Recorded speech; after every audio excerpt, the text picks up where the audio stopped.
The question is about adrenals and cortisol. The adrenal glands are on top of the kidneys, right back here. They turn on in fight or flight. So if somebody's going to walk through that door with a gun, then my adrenal glands get turned on immediately, within seconds, that I have to get you guys that way. I take one of these chairs and I throw it at that guy. If I didn't have the adrenal glands turn on that quick, then either the saber-tooth tiger gets us or the fire engulfs us.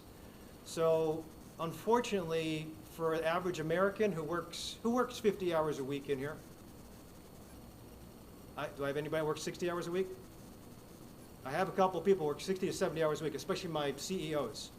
And God bless them for doing that, supporting family, but that's not the way humans are supposed to. So those guys have adrenals that are constantly firing off. Cortisol is only made to be turned on every once in a while, 3 times a year. Imagine my CEOs or my dual working parents who have cortisol that's constantly being fired off 8 hours a day. Actually, it'll be 10 hours a day, 5 days a week. Not meant to do that. And when it's on like that, eventually that gland or that thing kind of decreases. It doesn't make it properly. It tries to make it a little bit, but that's when cortisol goes downhill. And when cortisol goes downhill and it's low, then you have fatigue all day long. You can't sleep because your sleep cycle is off. When you do try to exercise, you'll feel all the pain in the world because the muscle is being told by the cortisol adrenal glands, is it daytime, is it nighttime, I don't know, but don't exercise. And it reminds you by giving you pain.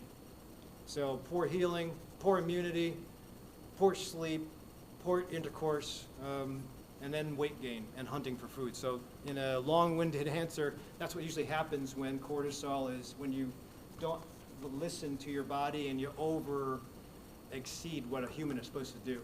Sometimes for my guys that do have to work, I'll tell them, okay, that's fine, you got to do what you got to do, but when we dive into sleep, we have to dive into deep sleep.